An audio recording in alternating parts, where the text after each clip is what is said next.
السلام علیکم ورحمۃ اللہ وبرکاتہ۔ اعوذ باللہ من الشیطان الرجیم، بسم اللہ الرحمن الرحیم۔ رب اشرح لی صدری ویسر لی امری واحلل عقدۃ من لسانی یفقہوا قولی۔ رب زدنی علما، رب یسر ولا تعسر وتمم بالخیر۔ پچھلے سپارے میں ہم نے سورۃ فاتحہ اور سورۃ بقرہ پڑھی تھی۔ اب دوسرے سپارے میں بھی ہم سورۃ البقرہ کا بقیہ حصہ پڑھیں گے۔ آغاز ہوتا ہے، عنقریب نادان لوگ کہیں گے کہ جس قبلہ پر یہ تھے اس سے انہیں کس چیز نے ہٹایا۔ آپ کہہ دیجئے کہ مشرق و مغرب کا مالک اللہ تعالیٰ ہی ہے، وہ جسے چاہے سیدھی راہ کی ہدایت کر دے۔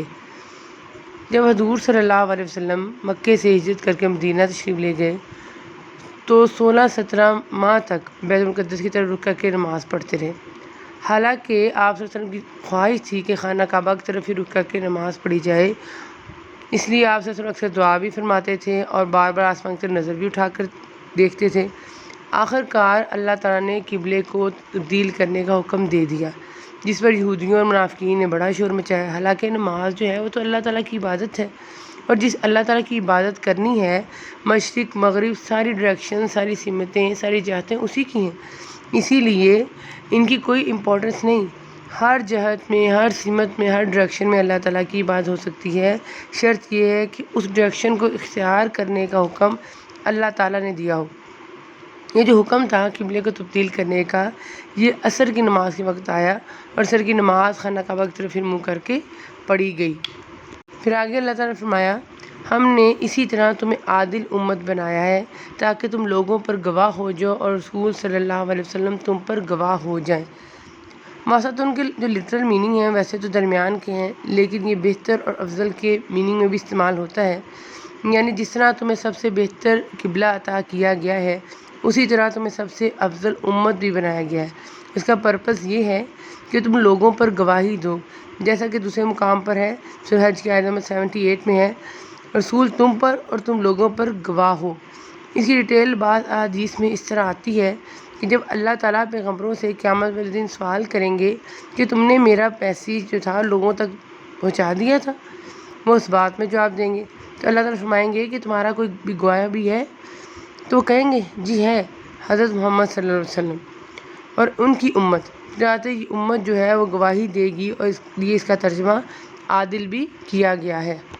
پھر تحویل قبلہ کی غرض بیان کی گئی، لِنَعْلَمَ مَن يَتَّبِعُ الرَّسُولَ مِمَّن يَنقَلِبُ عَلَىٰ عَقِبَیْهِ، تاکہ ہم جان لیں کہ رسول کا سچے تابعدار کون ہے اور کون ہے جو اپنی ایڑیوں کے بل پلٹ جاتا ہے۔ اللہ تعالیٰ کو تو پہلے بھی علم تھا۔ اس کا مطلب یہ ہے کہ تاکہ ہم اہل یقین ہیں وہ اہل شک سے علیحدہ کر دیں، تاکہ لوگوں کے سامنے بھی دونوں قسم کے جو لوگ ہیں، جو کیٹیگری کے لوگوں کی، وہ کلیئر ہو جائیں۔ پھر اللہ تعالیٰ آگے فرما رہے ہیں کہ اور آپ اگرچہ اہل کتاب کو تمام دلیلیں دے دیں، لیکن وہ آپ کے قبلے کی پیروی نہیں کریں گے، اور نہ آپ ان کے قبلے کو ماننے والے ہیں، اور یہ آپس میں اسے کے قبلے کو ماننے والے ہیں۔ اور اگر آپ باوجود اس کے کہ آپ کے پاس علم آ چکا ہے پھر بھی ان کی خواہشوں کے پیچھے لگ جائیں تو یقین آپ بھی ظالموں میں سے ہو جائیں گے۔ یعنی اہل کتاب کے جو مختلف صحیفے تھے ان میں یہ بات واضح تھی، اس بات کا واضح اشارہ موجود تھا کہ جو آخری نبی آئیں گے ان کا قبلہ جو ہوگا وہ خانہ کعبہ ہوگا۔ اس لیے اس کا برحق ہونا انہیں یقینی طور پر معلوم تھا، اس بات کو جانتے تھے، مگر صرف اور صرف کیا چیز کی اس چیز میں رکاوٹ بن رہی تھی ماننے میں، وہ یہ تھی کہ ان کا نسلی غرور اور جیلسی جو انہیں قبول حق میں رکاوٹ آ رہی تھی۔ کیونکہ یہود کی جو مخالفت تو حسد و عناد کی بنا پر ہے، اس لیے دلائل کا ان پر کوئی اثر نہیں ہوگا۔ گویا اثر پذیری کے لیے ضروری ہے کہ انسان کا دل جو ہے وہ صاف ہو۔ پھر کہا جا رہا ہے کہ ہر شخص ایک نہ ایک طرف متوجہ ہو رہا ہے، تم بھی نیکیوں کی طرف دوڑو۔ یعنی ہر مذہب نے اپنا پسندیدہ قبیلہ بنا رکھا ہے اور اس کی طرف وہ رخ کرتا ہے۔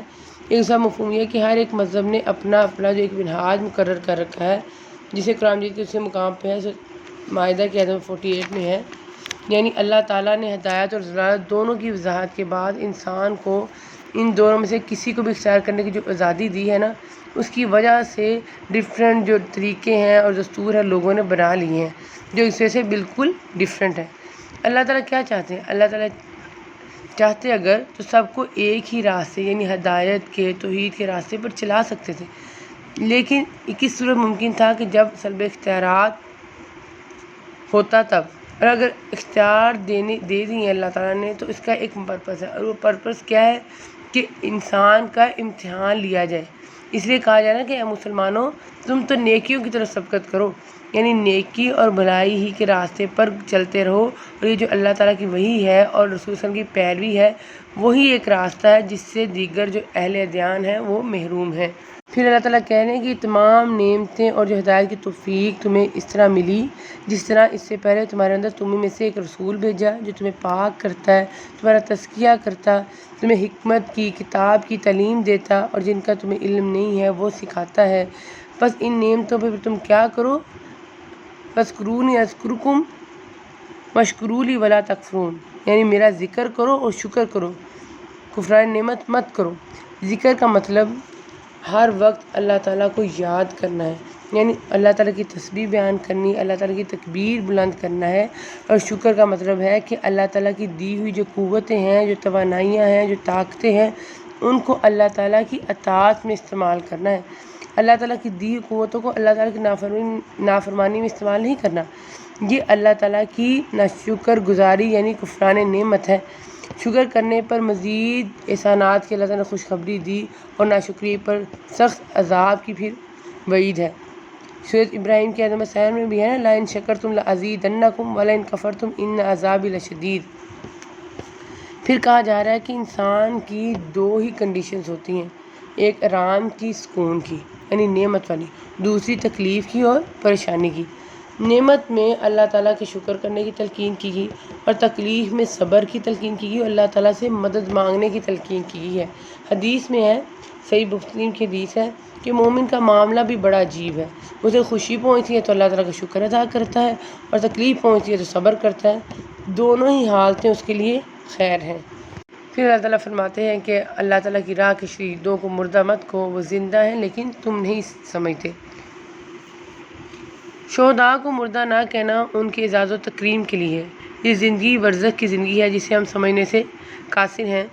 شہید کی جو روح ہے، بعض روایات میں مومن کی جو روح ہے بھی ایک پرندے کے جوف یعنی سینہ میں جنت میں جہاں چاہتی ہے پھرتی ہے۔ پھر آگے اللہ تعالیٰ فرماتے ہیں کہ میں انسان کو ڈفرینٹ جو ہے طریقے ان سے میں آزماتا ہوں۔ سے اللہ تعالیٰ کہہ رہے ہیں کہ ہم کسی نہ کسی طرح تمہاری آزمائش کریں گے، دشمن کے ڈر سے، بھوک پیاس سے، مال و جان پھلوں کی کمی سے، اور پھر ان صبر کرنے والوں کو خوشخبری دیجیے۔ پھر اللہ تعالیٰ کی فرما رہے ہیں کہ مصیبت کے وقت ہمیں کون سا جو ہے اپنا رویہ اختیار کرنا ہے۔ الذین اذا اصابتہم مصیبۃ قالوا انا للہ وانا الیہ راجعون، یعنی جب کبھی مصیبت آتی ہے تو کہہ دیا کرتے ہیں ہم تو خود اللہ تعالیٰ کی ملکیت ہے اور ہم اسی کی طرف لوٹنے والے ہیں۔ حدیث میں نقصان کے وقت انا للہ وانا الیہ راجعون کے ساتھ اللہم اجرنی فی مصیبتی واخلف لی خیرا منہا پڑھنے کی بھی فضیلت اور تاکید آئی ہے۔ پھر توحید کی دعوت دی جا رہی ہے۔ یہ جو توحید کی دعوت ہے نا، مشرکین مکہ کی سمجھ میں نہیں آ رہی تھی، ان کے لیے ناقابل فہم تھی۔ انہوں نے کہا، جیسے سورۃ صاد کے آیت نمبر 5 میں ہے، کہ اس نے اتنے معبودوں کی جگہ ایک ہی معبود بنا دیا، یہ تو بڑی عجیب بات ہے۔ اس لیے پھر اگلی آیت میں اللہ تعالیٰ توحید کے جو ہیں وہ دلائل بیان کر رہے ہیں۔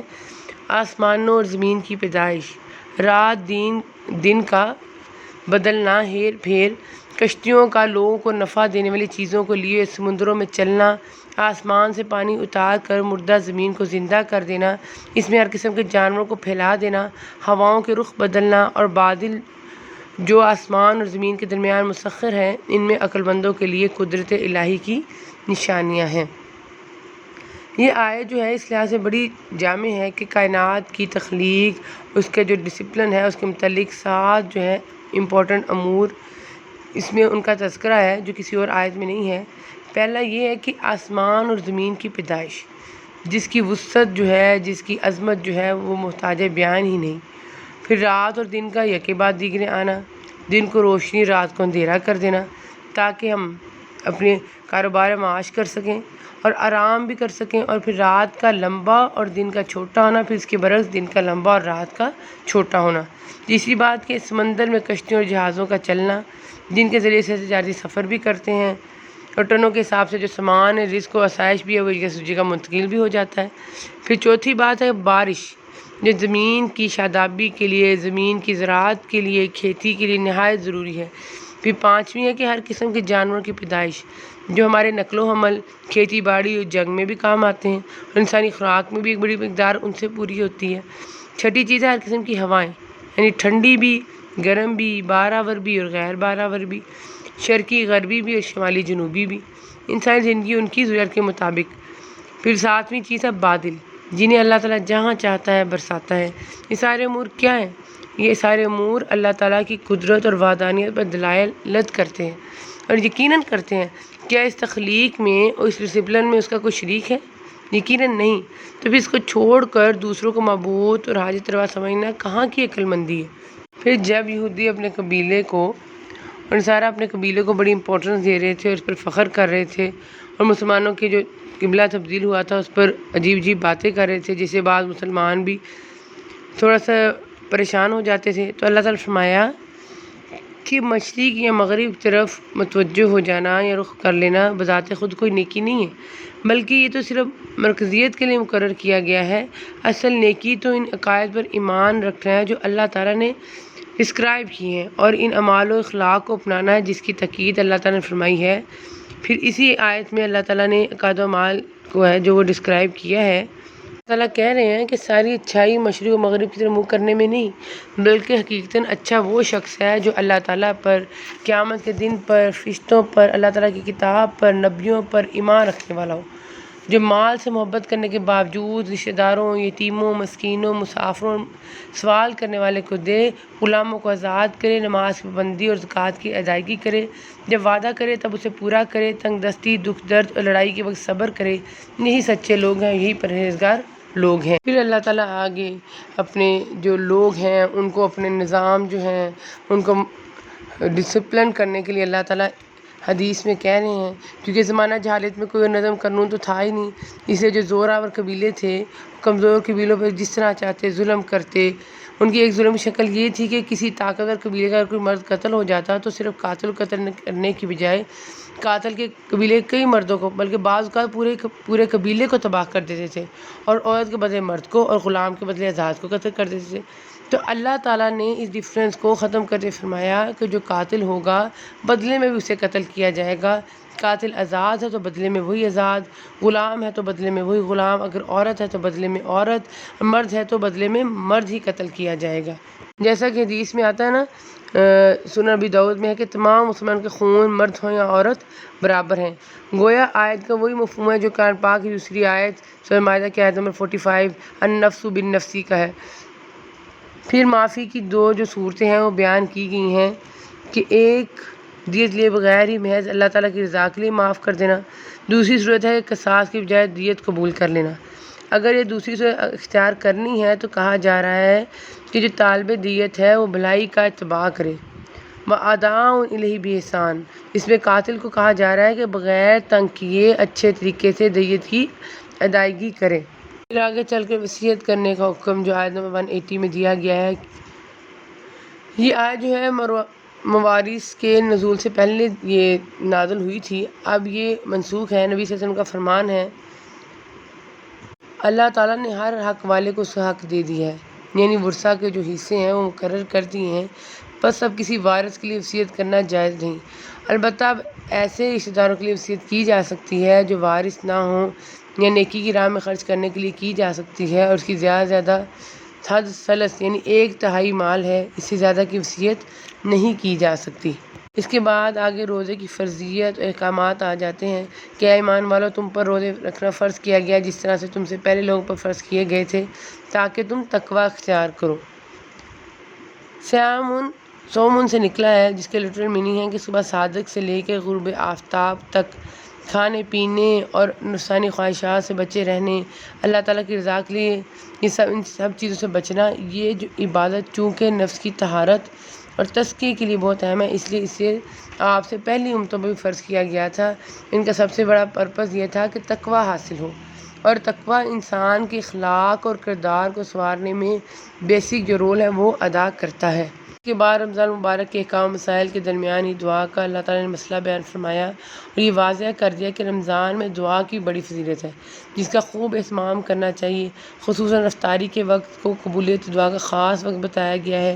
تاہم قبولیت دعا کے لیے ضروری ہے کہ ان آداب کو، ان شرائط کو ضرور سامنے رکھا جائے جو قرآن و حدیث میں بیان ہوئے ہیں، جن میں سے 2 یہاں بیان کیے گئے ہیں۔ ایک اللہ پر صحیح معنوں میں ایمان اور دوسرا اس کی اطاعت و فرما برداری۔ اس کے بعد پھر قتال فی سبیل اللہ کا حکم دیا جا رہا ہے جو کہ آیت نمبر 190 میں ہے۔ اس آیت میں پہلی مرتبہ ان لوگوں سے لڑنے کی اجازت دی گئی جو مسلمانوں سے جنگ کرنا چاہتے تھے، تاہم پھر بھی زیادتی سے منع فرمایا، جس کا مطلب یہ ہے کہ مسئلہ مت کرو، عورتوں بچوں بوڑھوں کو قتل نہ کرو جن کا جنگ میں کوئی حصہ ہی نہیں ہو۔ اس طرح درخت وغیرہ جلا دینا یا جانوروں کو بغیر مصلحت کے مار ڈالنا بھی زیادتی ہے جس سے بچا جائے، کیونکہ مکے میں چونکہ مسلمان کمزور تھے اور منتشر تھے، اس لیے کفار سے جو جنگ تھی وہ منع تھی۔ ہجرت کے بعد مسلمان کی ساری جو طاقت تھی وہ مدینہ میں اکٹھی ہو گئی، تو پھر ان کو جہاد کی جو ہے وہ پرمیشن مل گئی۔ شروع میں تو آپ صرف انہی سے لڑتے جو مسلمانوں سے لڑنے میں پہل کرتے، اس کے بعد اس میں مزید جو ہے وہ وسعت کر دی گئی اور مسلمانوں نے حسب ضرورت کفار کے علاقوں میں بھی جا کر جہاد کیا۔ آگے بتایا جا رہا ہے کہ فتنے سے مراد جو ہے کفر و شرک ہے، یہ قتل سے بھی زیادہ سخت ہے، اس لیے اس کو ختم کرنے کے لیے جہاد سے گریز نہیں کرنا چاہیے۔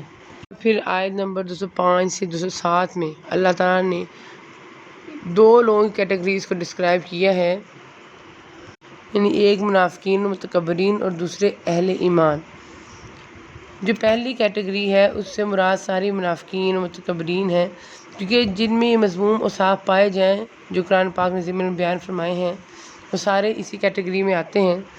اور دوسری جو آیت ہے وہ کہتے ہیں کہ صہیب رضی اللہ تعالیٰ عنہ رومی جو تھے ان کے بارے میں نازل ہوئی کہ جب وہ ہجرت کرنے لگے تو کافروں نے کہا کہ مال سب یہاں کا کمایا ہوا ہے، اسے ہم ساتھ نہیں جانے دیں گے۔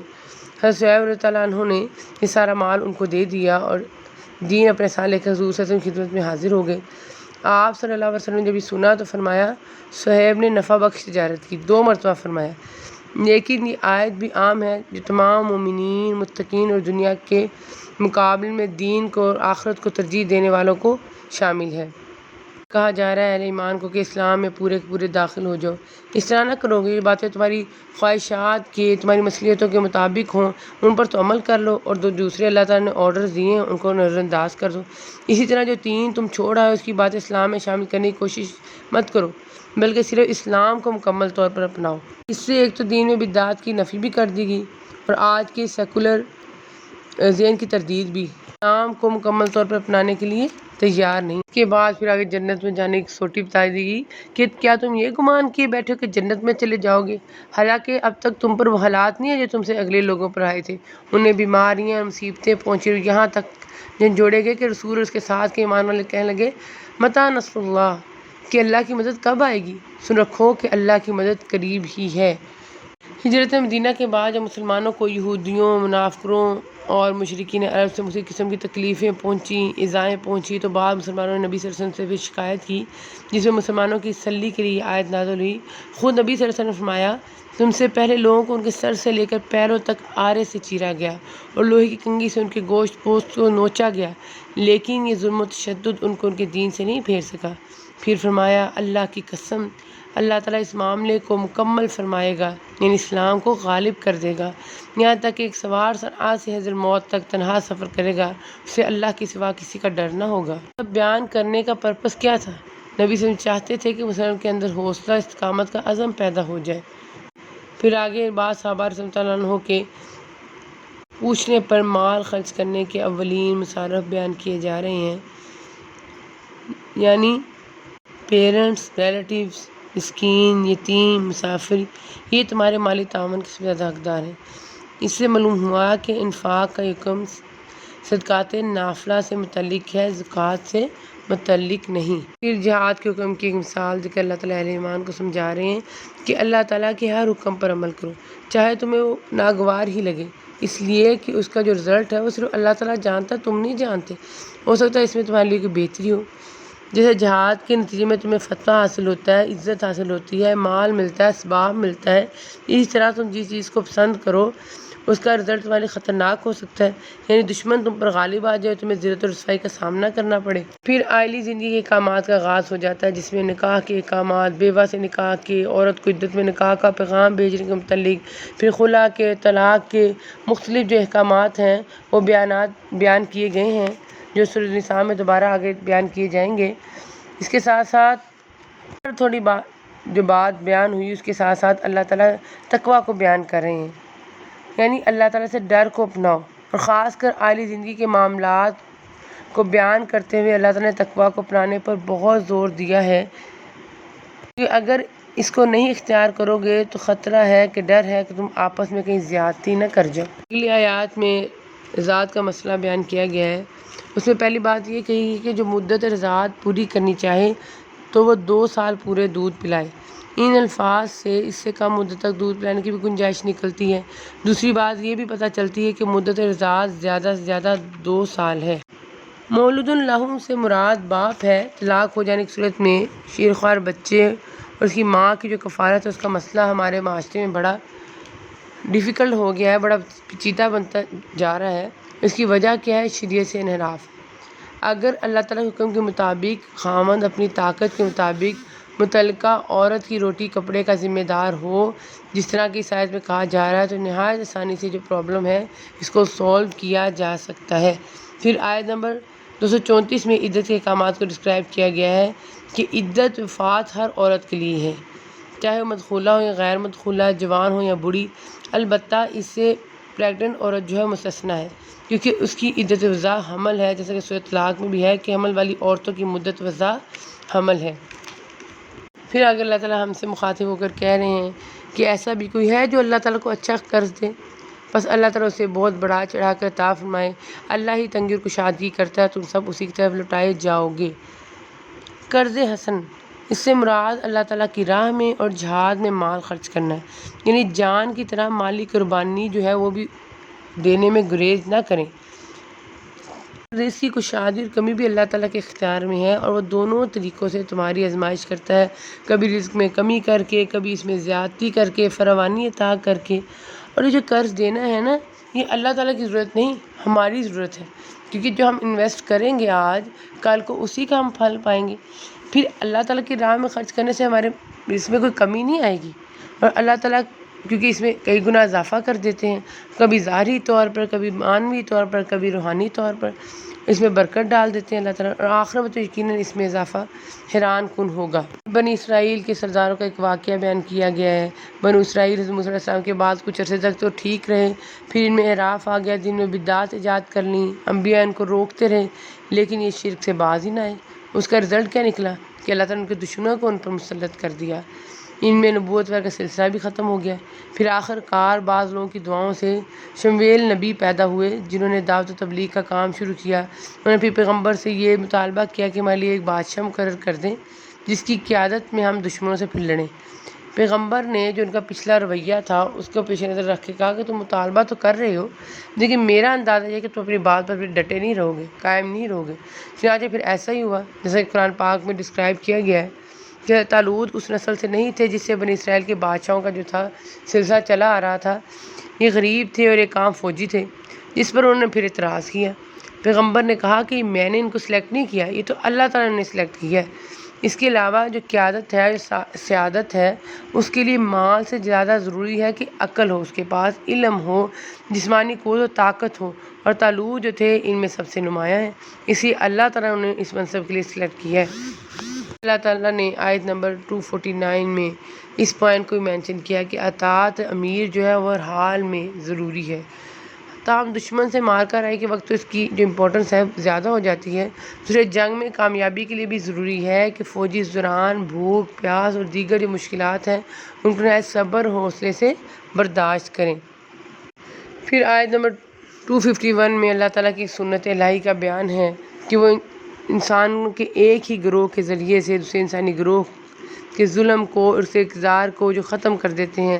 اگر وہ ایسا نہ کرتا تو کسی ایک ہی گروہ کو ہمیشہ طاقت حاصل رہتی، تو پھر زمین جو تھی وہ ظلم سے بھر جاتی، ہر طرف فساد مچ جاتا۔ اس لیے اللہ تعالیٰ قانون جو ہے وہ اہل دنیا کے لیے اللہ تعالیٰ کے فضل کی حیثیت رکھتا ہے۔ اس کا ذکر اللہ تعالیٰ نے سورۃ حج کی آیت نمبر 38 اور 40 میں بھی فرمایا ہے آخر میں ہم آج کی دعا دیکھ لیتے ہیں جو کہ اس پارے میں آئی ہے آیت نمبر 201 میں، ربنا آتنا فی الدنیا حسنۃ وفی الآخرۃ حسنۃ وقنا عذاب النار۔ انشاءاللہ اس دعا کو بھی ہم یاد کریں گے، اور ان دعاؤں کو یاد رکھنے کے لیے ایک طریقہ یہ بھی ہو سکتا ہے کہ آپ ایک ڈائری بنا لیں، اس پر جو روز کی دعائیں آئیں آپ اس پر نوٹ کرتے جائیں، ورنہ آپ ایک پوائنٹر لے کر یا ہائی لائٹر لے کر اس کو ہائی لائٹ بھی قرآن پاک میں کر سکتے ہیں کہ جب بھی آپ آئندہ کبھی قرآن پاک کھولیں تو وہ آیتیں آپ کے سامنے آ جائیں۔ اللہ تعالیٰ سے دعا ہے کہ اللہ تعالیٰ ہم سب کی دنیا اور آخرت سنوار دے۔ موقع دعوانا ان الحمد للہ رب العالمین۔